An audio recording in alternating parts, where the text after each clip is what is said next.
तिखी तिखी तो अखियां के वार दिल मोर हो गे बेकरार। झन मुस्का ओ धीरे धीरे माया बढ़ते देख के यार। तिखी तिखी तोर गोरी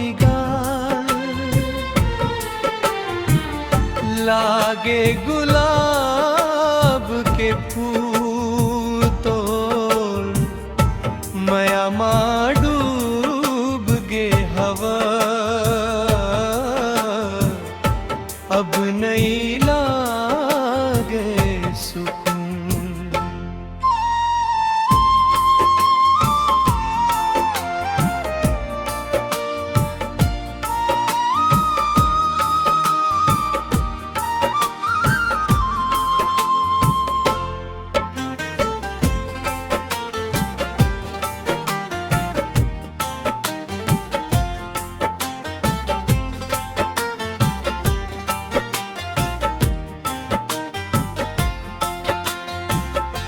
करिया करिया चश्मा पहिरे कैल मारे भरी। गली गली माँ चर्चा होत तैं हंस मोर प्यारी।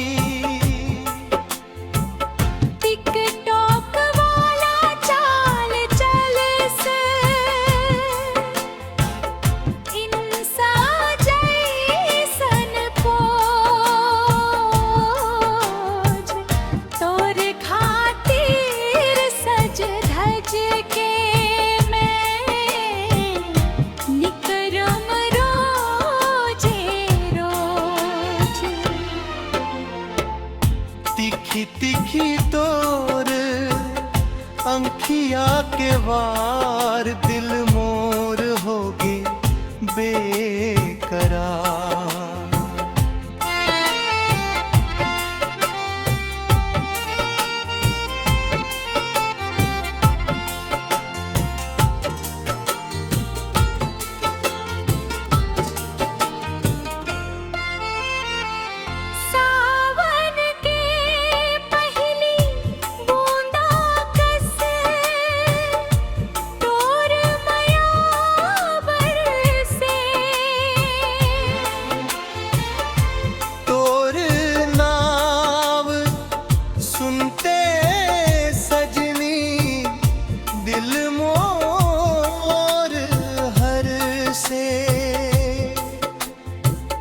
रात भर सपना मावस चुप के हासस। मोर दिल के खाली कोना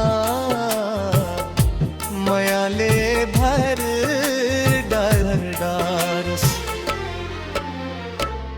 तिखी तिखी तोर गोरी गाल लागे गुलाब के फूल।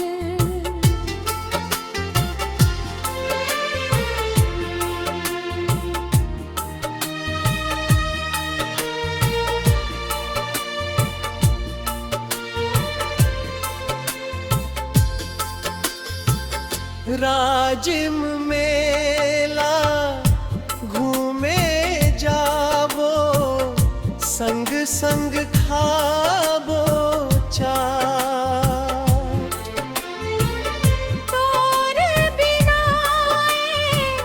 जिंदगी मोर सुना लागे घाट।